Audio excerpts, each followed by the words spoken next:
가장 시편 가운데에서 많은 절수를 가지고 있을 뿐만이 아니라 성경 전체를 보더라도 가장 많은 절수를 가진 내용이 시편 119편이다라고 말씀을 드렸고, 또 119편의 전체적인 주제가 바로 이 말씀에 대한 내용이다라는 것으로 설명을 드렸습니다. 그래서 지난 시간에 98절에서 100절에서처럼 말씀 그러면 우리가 많이 듣기는 하지만 그것이 가져다주는 진짜 유익은 과연 어떤 것인가라는 것을 이야기를 할 때, 먼저 98절 말씀에 말씀을 사랑하면 또 종일토록 묵상하게 되어지면 우리를 대적하는 원수를 이길 수 있다, 이렇게 말씀을 드렸습니다. 또한 말씀을 계속해서 묵상을 하는 그런 생활들이 우리의 삶 가운데에 규칙처럼 또 습관처럼 그렇게 되어지면 우리 가운데에 단순한 지식이 아니라 통찰력, 세상을 바라보는 그러한 명철이 생기고 또 지혜가 생겨서 모든 세상의 학문과 스승보다 앞서갈 수 있게 되어진다, 이렇게도 말씀을 드렸습니다. 또한 말씀을 단순히 듣기만 하는 것이 아니라 내 삶 속에서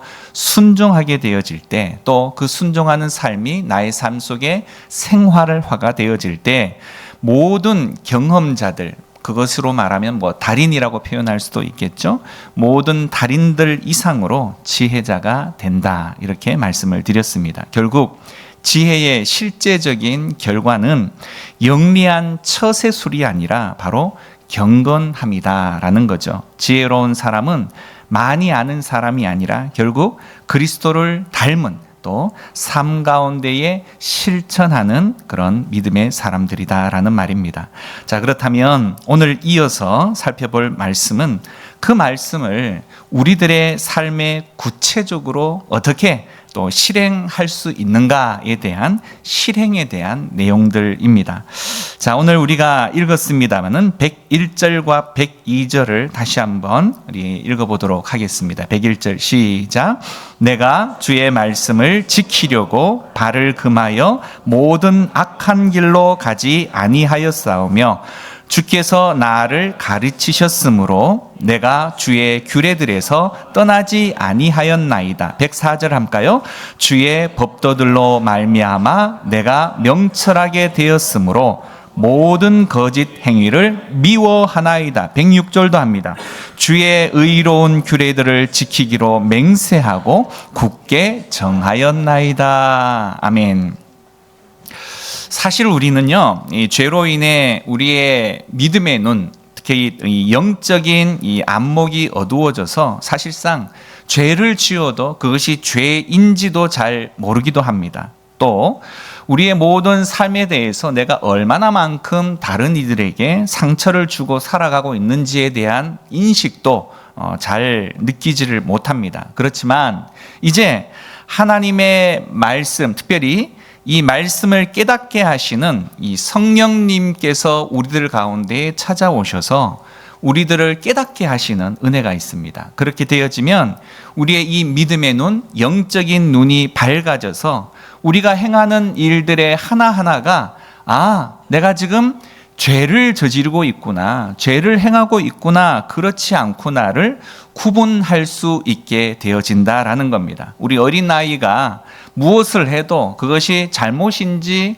무엇인지를 잘 모르고 행하는 일들이 많은 것처럼 사람 믿음에 관련한 내용들도 동의를 하다라는 겁니다. 그렇다면 우리가 이 성령님의 인도를 통해서 영적인 안목이 이제 밝아졌다면, 그렇다면 이제 우리에게 또 우리가 흔히 범하게 되어지는 이 죄에 대한 여러 가지 모습들을 어떻게 해야 하느냐라는 거죠. 이전에는 몰랐기 때문에 자유롭게 행했다 할지라도 이제는 그것이 죄임을 깨닫고 알았다라고 한다면 그것을 그냥 내버려 두는 것이 아니라 미워하여 과감하게 정리를 하는 삶을 살아가야 한다라는 겁니다. 오늘 시인도 그 이야기를 했습니다. 결국 악한 길로 가지 않고 말씀을 순종하려는 굳은 마음을 우리는 삶 속에서 하나님 앞에 표현할 수 있어야 한다라는 거죠. 그리고 그것이 바로 하나님의 말씀과 동행한다라는 진정한 의미가 되는 것입니다.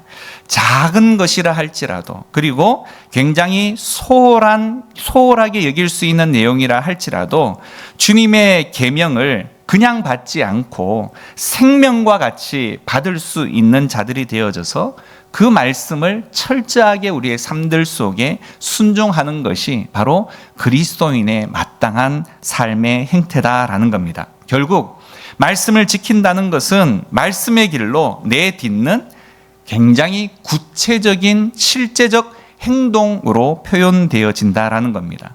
어떤 길로 걷기 위해서는 그 길로 발을 계속해서 내딛는 것과 마찬가지다라는 거죠. 그러면 성령께서 우리의 그 결단과 행위의 믿음을 보시고 우리 스스로는 하다가 넘어질 수 있고 우리 스스로는 하다가 포기할 수 있겠지만 우리의 그 결단과 믿음의 그 행보를 보고 하나님이 개입하셔서 우리를 도우시더라라는 겁니다. 자, 그래서요, 우리가 흔히들 교회에서 주로 사용하는 믿음, 말씀, 기도, 굉장히 많이 단어를 사용하고 있기는 하지만 그 단어 자체에 대해서 얼마나 구체적인 삶으로 내가 표현하는 삶을 살아가고 있느냐, 이것은 또 다른 문제일 수 있다라는 겁니다. 기도할 때나 또 다른 사람과의 믿음의 대화를 할 때 흔히들 사용하는 이 내용들에 대한 구체적인 의미도 잘 모른 채 남들이 쓰니까 나도 동일하게 그 단어를 쉽게 사용하는 경향들이 있는데, 여러분, 믿음은 제가 구체적으로 말씀을 드렸습니다만 단지 추상적인 언어가 아니고 실제적으로 드러날 수밖에 없는 우리의 삶의 모습이라고 말씀을 드렸고, 기도 또한 단순히 그냥 반복적으로 읊조리는 그런 주문이 아니라 그 가운데에는 내가 하나님을 깊이 있게 알아가는 그 체험적인 그 내용들을 바탕으로 해서 하나님이 원하시는 그 뜻을 따라서 구하는 것이 기도다라고 말씀을 드렸습니다.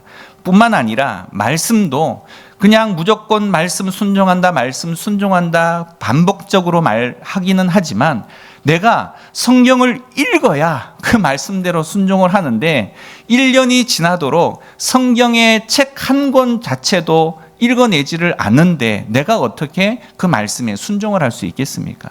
결국 말씀이라고 말하는 것도 그냥 이야기하는 내용이 되어져서는 안 되고, 말씀이라고 말하는 구체적인 현상, 말씀이 말하고자 하는 구체적인 내용들을 내가 바로 읽고 알고 그 뜻을 헤아린 상태에서 그대로 내가 내 이기적인 욕심, 내 마음에 따른 내용들이 아닌 말씀이 이야기하는 대로의 내 삶을 재조정하고 순종하는 삶이 진짜 말씀이라고 말할 수 있는 그런 사람들의 언어가 되어질 수 있다라는 겁니다.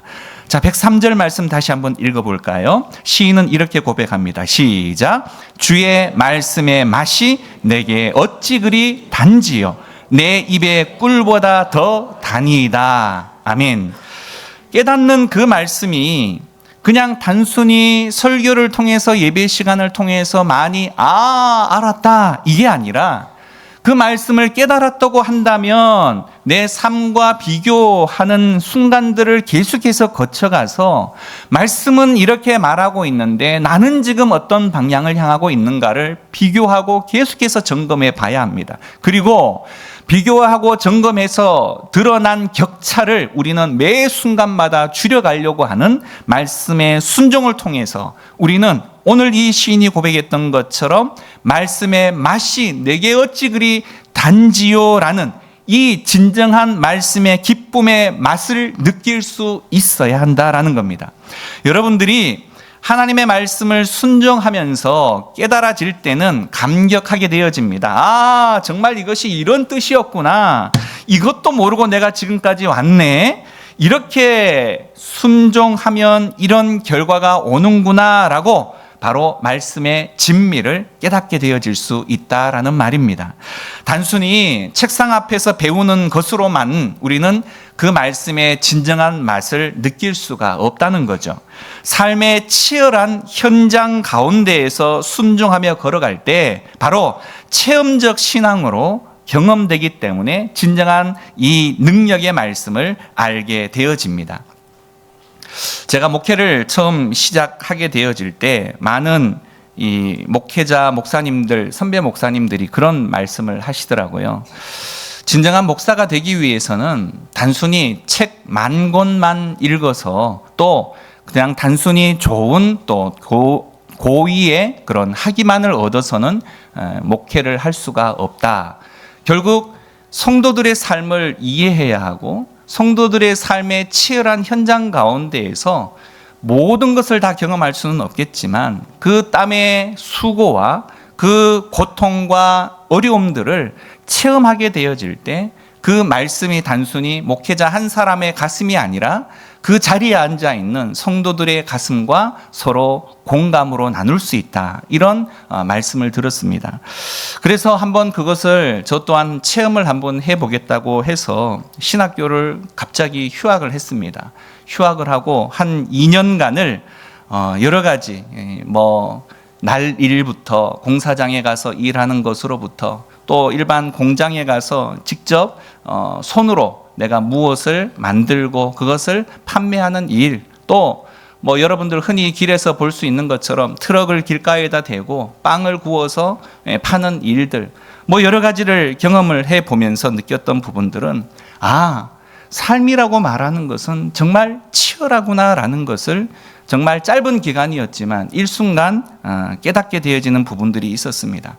단순히 강단에서 말씀 이렇게 순종해야 합니다. 반드시 순종해야 합니다. 이렇게 말하는 내용들과 그 삶 속에서 동일한 현장 가운데 있으면서 그 말씀 한 구절 한 구절을 지켜낸다는 것이 정말 쉽지 않다라는 것을 경험한 사람으로서 그 내용들을 함께 말씀을 증거를 하게 되어질 때 이 부분들은 목소리가 크다 작다를 떠나서 성도들의 마음에 대한 내용들을 이해하고 또 공감한 상태에서 함께 말씀을 권하게 되어질 수 있다는 측면이 결국 저에게는 참 큰 선물이 되기도 했고, 특별히 삶 가운데에서 그 삶을 실천해 보면서 목사이긴 하지만 그 삶 가운데 성도들의 삶과 동일한 삶 속에서 실천해 가면서 이 말씀이 어떻게 적용되어질 수 있고 느낄 수 있는지를 단순히 도서관 안에서 읽는 책과는 다르게 삶과 동행하는 삶에서 깨닫게 되어지는 부분들은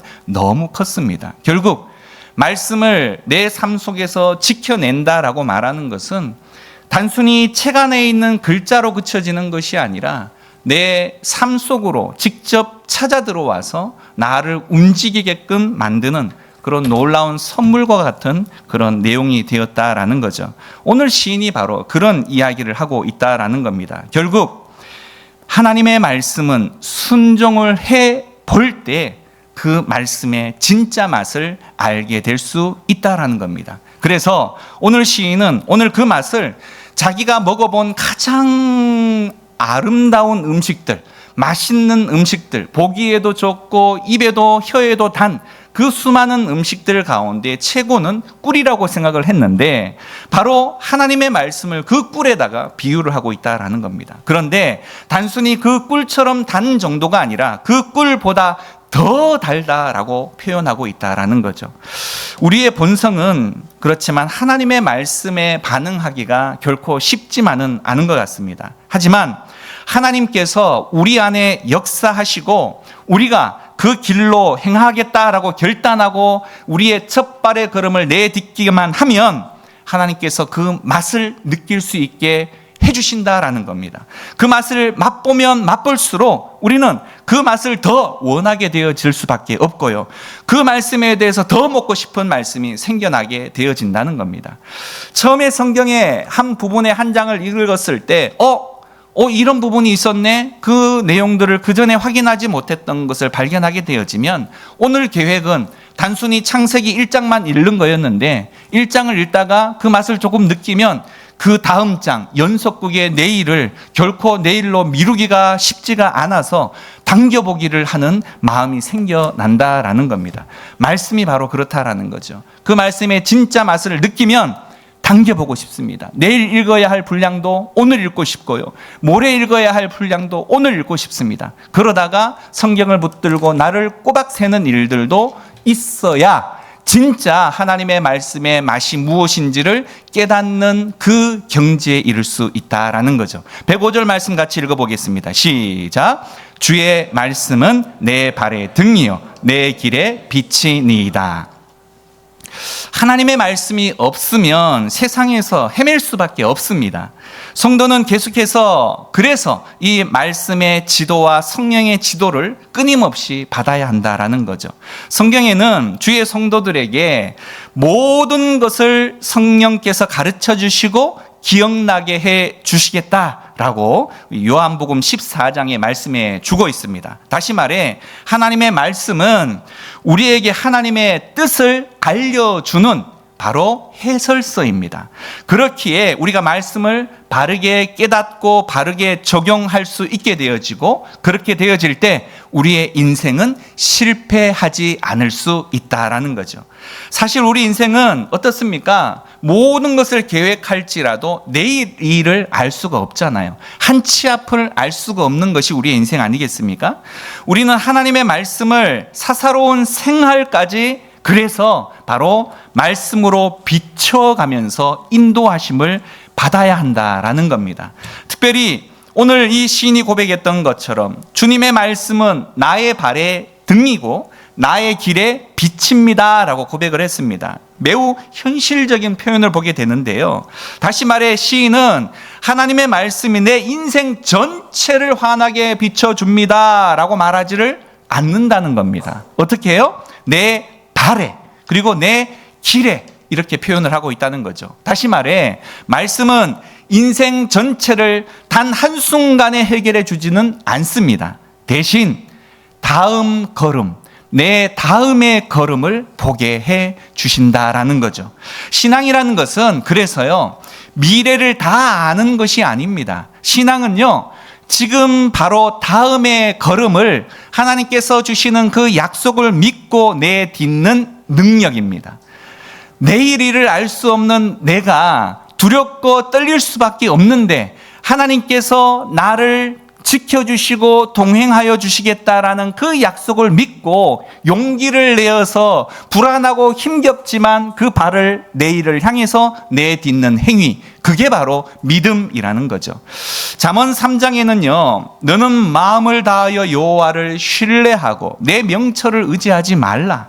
너는 범사의 그를 인정하라. 그리하면 내 길을 지도하시리라. 이렇게 말씀하고 있습니다. 여기에서 범사에라는 말이 있어요. 이것은 어떤 거창한 결단의 순간만을 의미하지 않습니다. 아주 사소로운 선택들, 말 한마디, 그리고 관계의 모든 태도들, 소비의 방향, 시간을 쓰는 방식, 그 내용들을 다 포함하고 있다라는 거죠. 그래서 말씀은 우리를 성공으로 결코 인도한다라고 약속하고 있지는 않지만 대신 바른 길에서 하나님께서 원하시는 그 정도에서 벗어나지는 않게 하겠다라고 약속하고 있습니다. 그래서 말씀을 붙들면 우리의 인생이 갑자기 화려해지는 그런 모습으로는 되어지지 않지만 우리의 삶이 덜 후회하게 되어집니다. 결국 우리는 말씀을 붙들고 그 말씀 안에서 삶을 살아가면 덜 흔들리게 되고요. 덜 급해집니다. 그러나 우리의 삶 가운데 더 인내할 수 있는 마음이 생겨납니다. 우리의 인생이 얼마나 많이 또 다른 사람들과 비교하고 다른 모습들과 비교를 합니까? 신앙 가운데 있으면 말씀을 붙들면 이제는 비교하는 삶도 적어지기 시작을 합니다. 나에게 주어진 것에 대해서 자족할 수 있는 마음이 생기고요. 감사할 수 있는 마음이 생기고요. 그래서 그 감사의 마음으로 인해서 우리는 기뻐할 수 있는 삶으로 나아갈 수 있기까지 되어진다라는 겁니다. 사랑하는 성도 여러분, 말씀의 유익은요, 일순간의 감동이 아닙니다. 영화 한 편을 보고 우와 이런 일순간의 감동으로 끝나지 않아요. 그러나 말씀을 잃어버리면요, 열심히는 살아갈 수 있을지는 모르겠지만 내가 도대체 어디로 가는지도 모르고 가는 인생이 되고 만다라는 겁니다. 하지만 말씀을 붙들면요, 속도는 느릴 수 있겠지만 정도에서는 결코 벗어나는 법이 없습니다. 그래서 말씀의 유익은요, 바른 방향입니다. 바른 방향. 이것이 우리가 다시 붙들어야 할 바로 신앙의 핵심이라는 거죠. 더 잘 살아야지가 아니라 말씀 앞에서 내가 제대로 살아가고 있는지를 다시금 나의 삶의 방향을 확인해 보게 만들더라라는 겁니다. 말씀은 오늘도 우리를 그냥 재촉시키지를 않습니다. 하지만 분명하게 비추고 있습니다. 그리고 그 빛은 바로 우리가 살아가야 할 분명한 방향을 향해서 비추는 일에는 충분합니다. 예수님께서는 나는 세상의 빛이라고 말씀하시고 이어서 너희도 세상의 빛이다. 이렇게 요한복음 8장에 말씀합니다. 그리고 그 빛이 올바로 비춰질 수 있기 위해서 행해야 할 반드시 행위가 있는데 그것은 바로 말씀의 그 빛을 높은 등경 위에 올려 놓으라라고 말합니다. 빛은 저 아래쪽에 있으면 넓은 공간을 비출 수가 없어요. 그 빛을 높은 곳에 내어 달면 많은 사람들에게 많은 영역을 비출 수 있게 되어진다라는 겁니다. 결국 말씀이 정말 바르게 올바르게 비춰지려면 깨달은 내가 먼저 그 말씀으로 나의 발과 나의 마음을 비추어서 말씀대로 걸어가야 합니다. 그리고 다른 사람들에게도 그 말씀의 빛을 비추어서 그들도 함께 주의 길들을 걷도록 도와줘야 합니다. 주님은 그것을 우리의 삶을 통해서 원하신다라는 거죠. 우리가 하나님의 말씀을 그저 액세서리 정도로 생각하면 사실상 아무 능력이 드러나지를 않아요. 여러분, 요즘 십자가 형상에 대한 내용들 끊임없이 많이 이야기되고 있죠. 옛날에는 핸드폰 거리로, 귀걸이로, 목걸이로 내가 그것을 하고 다닌다고 해서 나는 믿음의 사람이야, 난 믿음을 지키고 있어, 이렇게 반증할 수 있는 삶이 있었으면 좋았을 뻔했지만 단순히 액세서리로만 들고 다니면 부족도 아니고 그것이 어떤 말씀의 능력을 발휘할 수가 없다라는 겁니다. 결국 하나님은 이 말씀이 단순히 주일날만 들고 오는 성경책으로 그쳐지는 것이 아니라 내 삶 속에서 행해지는 그런 말씀의 내용들이 되어질 때 능력이 드러난다는 것이고 증거가 드러난다는 것입니다. 하나님의 말씀은 나의 생활에서 그래서 제1로 제1순위로 가장 우선순위로 삼아야 한다는 겁니다. 가장 높은 곳에 둔다라는 의미가 바로 그 의미입니다. 그렇다면 이 하나님의 말씀의 주제는 뭘까요? 우리가 하나님 말씀 이야기하는데 주제도 모르고 읽어서는 안 되지 않겠습니까? 하나님의 말씀의 큰 주제, 그것은 바로 구원자 예수 그리스도이십니다. 예수 그리스도를 통해서 우리는 구원받을 수 있다라는 의미죠. 그래서 예수님께서는 요한복음 5장 39절에 너희가 성경에서 영원한 생명, 영생을 얻은 줄 생각하고 이 성경을 연구하거니와 이 성경이 곧 내게 대하여 증언하는 것이다, 이렇게 말씀하고 있습니다. 바로 예수님 자신을 증언하고 있는 것, 그것이 바로 성경이라는 거죠. 따라서 성경은 예수님을 생각하면서 읽어야 한다라는 겁니다.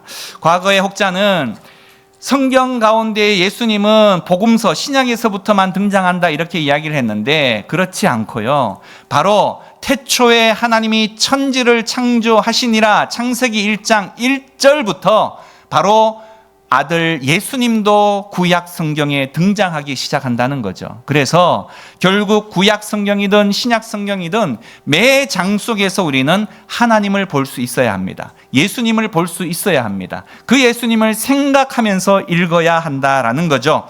예수님을 통해서 어떻게 하면 구원받을 수 있는지를, 그래서 바로 창세기로부터 신약의 마지막 책인 계시록까지 끊임없이 말씀하고 있다라는 겁니다. 다시 말해 구약 성경은 오실 메시아인 예수 그리스도에 대한 약속, 그리고 신약 성경은 그렇게 오시겠다라고 약속하신 예수님이 오셨다라고 말하고 다시 오실 것이다라고 예언해 주시는 말씀이 신약 성경이다라는 거죠. 결국 구원받은 사람, 어떻게 구원받을 수 있는지와 구원받았다면 구원받은 사람이 어떻게 예수님을 닮아갈 수 있는지, 예수님의 삶을 따라갈 수 있는지를 기록하고 있는 것이 하나님의 말씀, 구약 성경과 신약 성경이다라는 겁니다.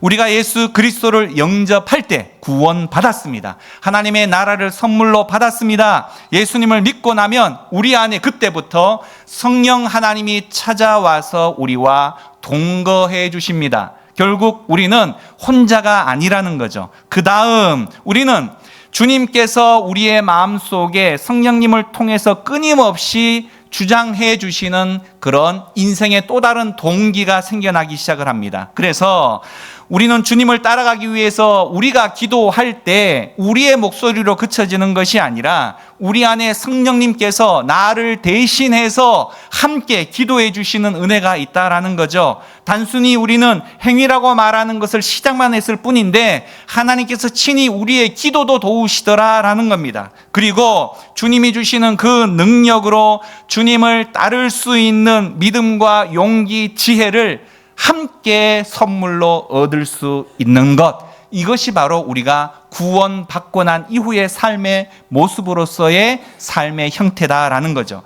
자, 마지막으로 특별히 하나님의 말씀은요, 단순히 나 개인에게만 적용시키는 것으로 그쳐지는 것이 아니라 우리가 함께하는 이 공동체를 하나 되게 만듭니다. 교회는요, 각자의 의견을 모으는 공동체가 결코 아니라는 겁니다. 그것은 사회의 어떠한 공동체일 수는 있지만 교회는 그러한 내용으로 하나 되지 않습니다. 각자의 은사를 자랑하는 것도 교회는 결코 아닙니다. 교회는요, 말씀 안에서 한 방향을 바라보는 공동체입니다. 그래서 말씀이 약해지면요, 몇 가지 현상들이 반드시 드러나게 되는데 말이 많아지기 시작합니다. 또 갈등이 커지기 시작을 합니다. 또 용서가 점점 어려워져서 공동체가 이러저러한 모양으로 쉽게 갈라지게 됩니다. 하지만 반대로 말씀이 중심에 서면 서로의 다름을 견딜 힘이 생겨납니다. 그리고 기다릴 여유가 우리 가운데 생겨나기 시작을 해요. 또 쉽게 그 사람을 포기하지 않게 되어집니다. 사도 바울은 에베소서 4장에 우리가 다 하나님의 아들을 믿는 것과 아는 일에 하나가 되어 온전한 사람을 이루어 그리스도의 장성한 분량이 충만한 데까지 이르리니 라는 말씀을 했습니다. 다시 말해 기준이 같아진다는 말이에요. 결국 그 기준은 하나님의 말씀이라는 거죠. 충만한 교회는 어땠습니까? 오랜 기간을 참으로 어렵게 견뎌온 공동체인 줄 압니다. 합병의 기억도 있고요, 상처의 역사도 있는 것으로 압니다. 그래서 더더욱 필요한 것이 바로 이 말씀이라는 공통의 언어입니다. 우리는 한국어라고 말하는 언어로 하나가 되어진 것처럼 보이지만 각기 다른 언어를 우리는 사용하고 있더라라는 거죠. 이제는 한 언어, 바로 말씀이라고 말하는 언어로 하나가 되어질 때입니다. 말씀은 우리를 똑같이 만들지는 않습니다. 대신 같은 방향으로 우리를 걷게 만들더라라는 거죠.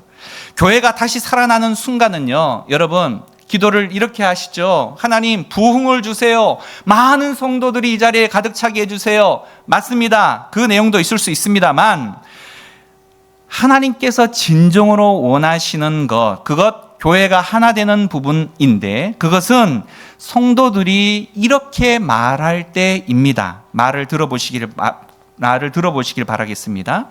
바로 나는 하나님의 말씀 앞에서 내가 낮아진다.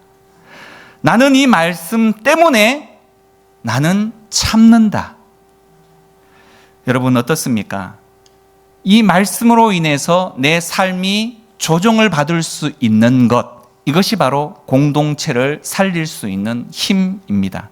내 입의 목소리가 커서, 내가 가지고 있는 권한이 커서 내 뜻대로 내 마음대로 교회를 좌지우지하려고 하는 것이 아니라 하나님의 말씀이 말하고 있는 그 방향대로 우리가 말씀을 제대로 알아가는 그 사람들이 많아져서 하나가 되어질 때 다른 소리가 나지 않을 수 있더라라는 거죠. 그 말씀 때문에 내 이기적인 욕심도 죽일 수 있고, 그 말씀 때문에 나의 드러내고자 하는 그 교만도 죽일 수가 있고, 그것으로 인해서 내가 참고 그것으로 내가 다른 이들에 대해서 인내하는 마음을 갖는 것, 이것이 바로 진정한 하나님이 원하시는 하나됨이라는 거죠. 사랑하는 성도 여러분, 교회는 완벽한 사람들이 모인 곳이 결코 아닙니다. 말씀 앞에서 끊임없이 조종받는 사람들이 모인 곳입니다. 말씀이 살아있으면요, 교회는 흔들릴 수 있을지는 모르겠지만 무너지지 않습니다. 말씀이 중심에 있으면 시간이 걸려도 결국 하나가 될 수 있습니다. 충만한 교회가 말씀으로 서로를 잘 견뎌내고, 그래서 서로가 진정으로 하나 되는, 그래서 서로를 사랑으로 섬기는 그리스도의 장성한 분량에 이르를 때까지 그렇게 우리가 함께 노력하고 함께 하기를 간절히 소망합니다. 오늘 105절 말씀을 마지막으로 같은 목소리로 읽어보도록 하겠습니다. 시작. 주의 말씀은 내 발의 등이요 내 길의 빛이니이다. 아멘. 우리는 먼저 말씀을 가까이 해야 합니다. 그리고 말씀을 읽어야 하고 배워야 합니다. 그리고 배웠으면 바로 적용해야 합니다. 말씀을 듣고 교회 문을 열고 나가자마자 잊어버릴 수 있는 우리의 마음이기 때문에 우리는 받은 즉시 순종해야 합니다. 세상은 참으로 어둡습니다. 이 말씀에 비추임 없이는 제대로 단 하루, 단 한 시간도 살아갈 수가 없습니다. 삶의 가장 높은 곳에 가장 우선순위에 하나님의 말씀을 두시기를 바랍니다. 믿음의 길에서도 우리는 악인도 만나고요, 역경도 만날 수 있습니다만 끝까지 말씀을 순종하고자 하면 하나님께서 반드시 승리를 허락해 주십니다. 우리도 오늘 이 시인의 고백처럼 하나님의 말씀이 꿀송이보다 달더라 라는 이 고백을 우리의 삶들 속에서 반드시 경험하고 체험하고 할 수 있기를 간절히 소망합니다. 오늘 그 말씀은 여러분 바로 앞에 있습니다. 이것을 결코 여러분 멀리 하지 않기를 소망합니다. 이 시간 말씀을 생각하며 함께 기도하기를 원합니다.